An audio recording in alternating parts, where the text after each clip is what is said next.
الحمد للہ وحدہ والصلاة والسلام علی من لا نبی بعدہ اما بعد فاعوذ باللہ السمیع العلیم من الشیطان الرجیم۔ رمضان المبارک کی آمد ہے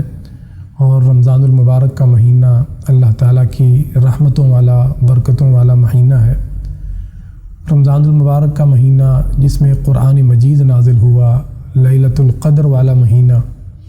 اور قیام اور صیام والا مہینہ، اس کی فضیلت بیان کرتے ہوئے نبی صلی اللہ علیہ وآلہ وسلم نے ارشاد فرمایا: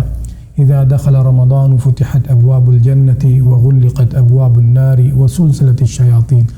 کہ جب رمضان المبارک آتا ہے تو جنت کے دروازے کھول دیے جاتے ہیں، جہنم کے دروازے بند کر دیے جاتے ہیں اور شیاطین کو پابند سلاسل کر دیا جاتا ہے۔ اب یہ اتنی فضیلتوں والا جو مہینہ ہے، اس کا استقبال ہم کیسے کریں گے یہ جاننے کی ضرورت ہے، اور نبی صلی اللہ علیہ وآلہ وسلم کی اس سلسلے میں کیا تعلیمات ہیں ان کو جاننے کی ضرورت ہے۔ تو سب سے پہلے رؤیت والا مسئلہ ہے، تو نبی صلی اللہ علیہ وآلہ وسلم نے ارشاد فرمایا: صوموا لرؤیتہ وافطروا لرؤیتہ فإن غم علیکم فأکملوا العدۃ 30،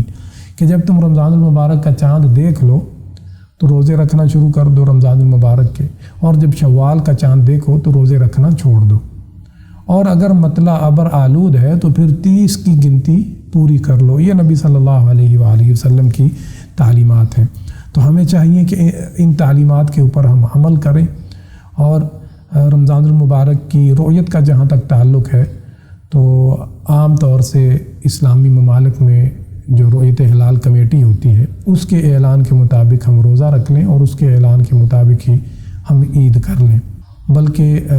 جو غیر اسلامی ممالک ہیں ان میں بھی کوئی نہ کوئی اس طرح کا انتظام ہوتا ہے۔ تو اس لیے ہمیں چاہیے کہ ہم جو رؤیت ہلال کمیٹی ہے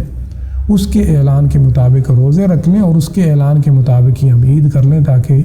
اختلاف سے بچا جا سکے۔ اور اسی طرح نبی صلی اللہ علیہ وآلہ وسلم نے ارشاد فرمایا: لا تقدموا رمضان بصوم يوم ولا يومين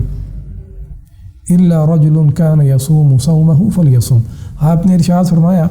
کہ رمضان کے استقبال کے لیے رمضان سے ایک دن یا 2 دن پہلے روزہ نہ رکھو، یعنی کہ جس کو ہم سلامی روزہ کہہ دیتے ہیں، رمضان کے استقبال کے لیے روزہ رکھنا کہہ دیتے ہیں، اس سے نبی صلی اللہ علیہ وآلہ وسلم نے منع فرمایا ہے، اور ارشاد فرمایا کہ ہاں وہ آدمی جو عام طور سے روزے رکھتا ہے وہ رکھ سکتا ہے، یعنی کہ ایک آدمی ہے وہ ہر مہینے جو پیر اور جمعرات کا روزہ رکھتا ہے یا اس طرح کے جو نفلی روزے ہیں ان کا اہتمام کرتا ہے، اور اگر اتفاقاً جمعرات کا دن جو ہے وہ رمضان سے ایک دن پہلے ہی آ رہا ہے تو اس کے لیے اجازت ہے کہ وہ روزے رکھ سکتا ہے، لیکن عام لوگوں کے لیے یہ اجازت نہیں ہے کہ وہ رمضان کے استقبال کے لیے 1 دن یا 2 دن پہلے روزہ رکھیں۔ اسی طرح نبی صلی اللہ علیہ وآلہ وسلم نے ارشاد فرمایا: الصیام جنہ فإذا كان يوم صوم أحدكم فلا يرفث ولا يجهل۔ آپ نے ارشاد فرمایا کہ روزہ جو ہے یہ تمہارے لیے ڈھال ہے، یہ تم کو گناہوں سے بچاتا ہے، تو اس لیے جب تم روزہ رکھو تو جہالت والے کام، بے حیائی والے کام اور جو ہے وہ لغو باتیں، اس طرح کی چیزوں سے تم باز رہو۔ تو یہ بھی ہمیں جان لینا چاہیے کہ ہم پہلے سے ہی اپنے آپ کو تیار کر لیں، بلکہ خاص طور سے رمضان کے لیے اور عام طور سے باقی مہینوں میں بھی یہ چیزیں جو ہیں یہ منع ہیں۔ اسی طرح حضرت جابر بن عبداللہ انصاری جو کہ بہت ہی جلیل القدر صحابی ہیں، وہ ارشاد فرماتے ہیں: اذا صمت فليصم سمعك وبصرك ولسانك عن الكذب والمحارم ودع اذى الجار وليكن عليك وقار وسكينة ولا تجعل يوم فطرك ويوم صومك سواء۔ جابر بن عبداللہ انصاری رضی اللہ تعالیٰ عنہ ارشاد فرماتے ہیں کہ جب تم روزہ رکھو تو تمہاری سماعت کا بھی روزہ ہونا چاہیے کہ وہ کوئی حرام چیز نہ سنے، تمہاری بصارت کا بھی، تمہاری آنکھوں کا بھی روزہ ہونا چاہیے کہ وہ حرام چیز نہ دیکھیں، تمہاری زبان کا بھی روزہ ہونا چاہیے کہ وہ جھوٹ نہ بولے، وہ غیبت نہ کرے، وہ کسی کی چغلی نہ کرے، اور اسی طرح نہ تم اپنے کسی پڑوسی کو تکلیف پہنچاؤ، اور وقار اور سکون کے ساتھ تم رمضان المبارک کا جو ہے وہ مہینہ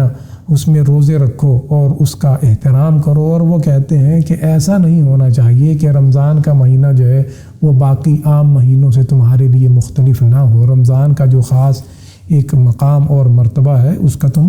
خاص طور سے لحاظ رکھو۔ اسی طرح انس بن مالک رضی اللہ تعالیٰ عنہ نے بہت پیاری بات ارشاد فرمائی، اور وہ کہتے ہیں ما صام من ظل یأکل لحوم الناس، کہ اس آدمی کا کوئی روزہ نہیں ہے کہ جو روزہ بھی رکھتا ہے اور غیبت اور چغلی بھی کرتا ہے، لوگوں کا گوشت کھانا یعنی کہ غیبت کرتا ہے۔ تو اس لیے رمضان المبارک کا مہینہ جو ہے وہ عام مہینوں سے ہمارے لیے جو ہے وہ مختلف ہونا چاہیے، کیونکہ اس کا ایک الگ مقام اور مرتبہ ہے۔ اس کے بعد بات آتی ہے نیت کی، کہ ہم کس نیت سے روزہ رکھتے ہیں۔ تو بھائیو یاد رکھیے، رمضان المبارک کا مہینہ ہو، رمضان المبارک کے روزے ہوں یا باقی دنوں میں کوئی عام اعمال ہوں، تو ہماری نیت یہی ہونی چاہیے کہ ہم اللہ کی رضا کے لیے یہ عمل کر رہے ہیں۔ اگر خدا نخواستہ دکھلاوا، ریاکاری کسی عمل میں آ جاتی ہے تو وہ عمل برباد ہو جاتا ہے۔ تو اللہ تعالیٰ سے دعا ہے اللہ تعالیٰ ہمیں نبی صلی اللہ علیہ وآلہ وسلم کی تعلیمات کے مطابق رمضان المبارک کا استقبال کرنے کی توفیق عطا فرمائے، اور نبی صلی اللہ علیہ وآلہ وسلم کی سنت کے مطابق رمضان المبارک کے روزے رکھنے کی، قیام کرنے کی اللہ تعالیٰ ہمیں توفیق عطا فرمائے۔ آمین۔ وآخر دعوانا ان الحمد للہ رب العالمین۔